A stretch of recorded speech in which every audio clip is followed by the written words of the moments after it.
Hello friends, good morning. आणि सकाळी खूप छान असं सुंदर वातावरण आहे. तर आज मी बनवत आहे लाडू आणि ते पण बनवणार आहे रव्याचे लाडू. तर हे जे लाडू आपण बनवणार आहोत तर यामध्ये रवा वगैरे भाजायची बिलकुल गरज नाही.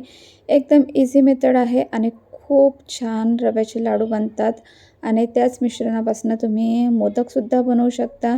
तर यासाठी मी 1 कटोरी घेतलेला आहे रवा आणि यामध्ये आता मी टाकणार आहे दूध. तर थोडं-थोडं करून दूध ॲड करायचं, एकदम पूर्ण एका वेळेस नाही टाकायचं, कारण आपल्याला ना मिश्रण खूप जास्त पातळ नको. आपल्याला मिश्रण गाढच पाहिजे, असं बॅटर आपल्याला पाहिजे की जे आपण हातामध्ये घेऊ शकलो पाहिजे.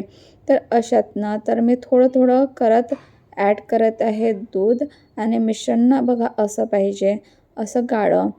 तर आता हे मिश्रण तयार झालेलं आहे आणि मी थोडा वेळ झाकून ठेवत आहे, रवा थोडा सॉफ्ट व्हावा यासाठी. आणि ईशिन इथे लिहत आहे, त्याला थोडं स्कूलचं होमवर्क आलेलं होतं, तर तो इथे बसून आपला अभ्यास करत आहे.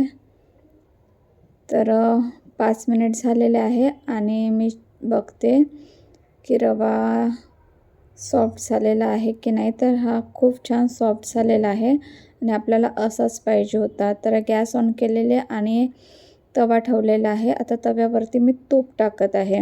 आपले जे आज लाडू बनवणार आहोत ना, ते एकदम हेल्दी आहे. याच्यामध्ये आपण साखर वगैरे बिलकुल यूज नाही करणार आहोत. आणि आता या मिश्रणाचे ना छोटे-छोटे वडे बनवून घ्यायचे. तर हे बघा, हे मिश्रण किती गाढ आहे ना, तर याचे आपण असं हातावरती असे वडे बनवू शकत आहोत. तर आणि मध्ये असा होल करून घ्यायचा, म्हणजे यामध्ये आपण तूप वगैरे टाकू ना, तर हे छान खरपूस भाजल्या जाईल. आणि असेच मी बाकीचे पण बनवून घेणार आहे. आणि आता हे छान भाजू द्यायचे. तर मी असेच बाकीचे पण बनवून घेईल आणि हे फक्त एवढं की जळू नाही द्यायचे आहे. हलके गोल्डन ब्राऊन होतपर्यंत आपल्याला छान पकू द्यायचं, म्हणजे याचा जो कच्चापणा आहे तो निघायला पाहिजे. तर इतपत आपल्याला हे भाजून घ्यायचं आहे. तर असेच मी वडे बनवत आहे बाकीचे पण आणि छान भाजून घेणार आहे. तर हे बघा, मी तुम्हाला दाखवते, अशातनं आपल्याला बनवायचे आहेत.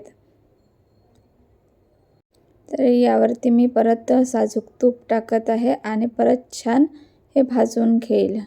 जसं की तुम्हाला माहिती असेल, रव्याचे लाडू बनवायचे म्हटलं तर ते खूप भाजावं लागतं रवा. पण या लाडूमध्ये तसं भाजायची गरज नाही आणि खूप सॉफ्ट बनतात. हे बघा, अशातनं आपल्याला काढून घ्यायचे आहे. तर असे जे छान भाजल्या गेलेले आहेत ते मी काढून घेते. आणि हे लाडू ना खूप सॉफ्ट पण बनतात आणि बिलकुल असं म्हणजे झंझटवालं काम नाही आहे. तर जसं आता हे थंड झाले ना वडे, तर मी हे मिक्सरमध्ये टाकत आहे आणि हे आपल्याला ना बारीक करून घ्यायचं आहे, एकदम फाईन पावडर करून घ्यायचं आहे. याच्यामध्ये काहीही ॲड नाही करायचं, असंच बारीक करून घ्यायचं आहे. तर एकदम खूप मोठे मोठे पण तुकडे ठेवायचे नाही, तर छोटे छोटे असे तुकडे करायचे. आणि आता हे मिक्सरमधून वाटून घेऊया. तर अशातनं आपल्याला पावडर पाहिजे. हे बघा, एकदम हा मी छान एकदम असं बारीक वाटून घेतलेलं आहे. तर हे असंच पाहिजे, म्हणजे एकदम ना असं वाटत आहे की हे तुपामध्ये भाजलेला रवा कसा असतो ना, तशासारखं झालेला आहे आणि एकदम सॉफ्ट झालेला आहे.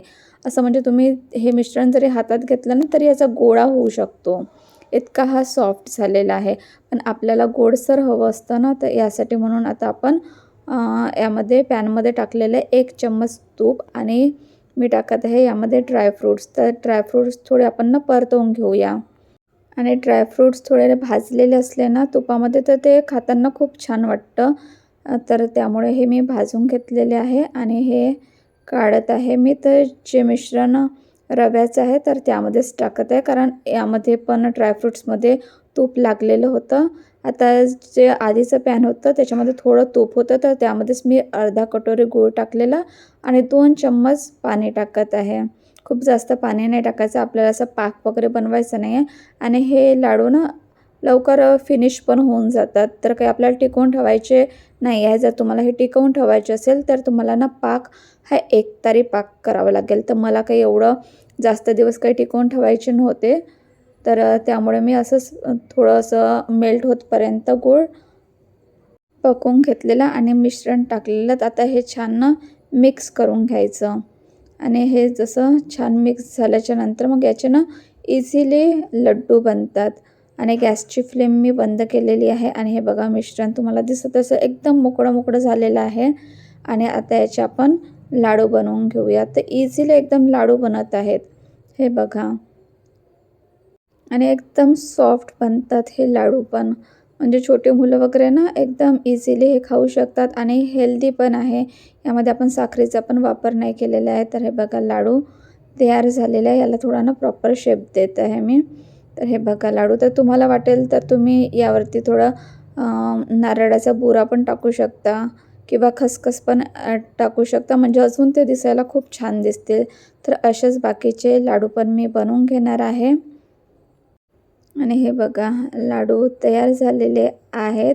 हे बाकीचं जे मिश्रण आहे याचे लाडू बनवून घेते. तर हे बघा किती छान लाडू झालेले आहेत.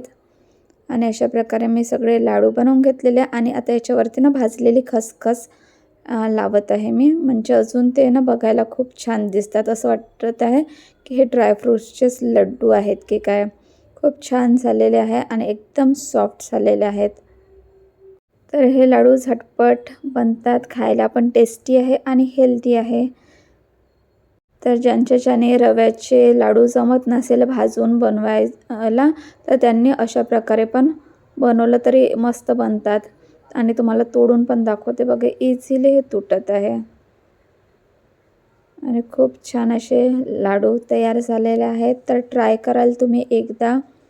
तर याचे मी तुम्हाला मोदक पण बनवून दाखवते. तर मोल्डमध्ये मी थोडंसं तूप लावलेलं आणि आता हे मिश्रण टाकत आहे आणि हे छान ना दाबून घ्यायचं. तर हे बघा अशा प्रकारे मोदकसुद्धा तयार झालेले आहेत. असेच मी बाकीचे पण मोदक बनवून घेईल. तर इझिली हे मोदक पण बनतात आणि लाडू पण बनतात. आणि बघा किती छान दिसत आहे. याला मी केसरने आणि थोडं हलकंसं कलरने डेकोर केलेलं. तर फ्रेंड्स हे बघा मी आता बनवलेत हे लाडू आणि हे आहेत रव्यापासून बनवलेले लाडू. खूप कमी तुपाचा वापर करून बनवण्यात आलेले आहेत आणि हे ना एकदम सॉफ्ट बनतात. म्हणजे ज्यांना कोणाला दात नसेल ना तो पण व्यक्ती हे लाडू खाऊ शकेल. आणि यामध्ये आपण साखरेचा वापर केलेला नाही आहे, गुळापासून बनवलेले आहेत. तर हेल्दी पण आहे आणि झटपट बनणारे लाडू आहेत. जसं आता गणेश चतुर्थी येत आहे आणि जर तुम्हाला पण बनवायचे असेल तर अशातनं तुम्ही एकदम इझी वेमध्ये बनवू शकता आणि एकदम झटपट बनतात. तर हे बघा बघा येऊची टॉकी. येऊ टक्की कुठे आहे मग टक्की. व्हेरी गुड ग माझ्या येऊची लड्डू खाते मग तू.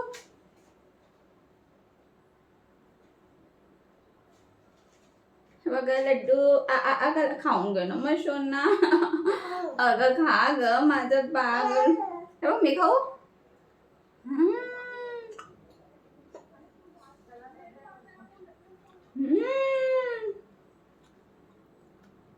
आधी अशी ना करते आणि मग खाऊन घेते ना का.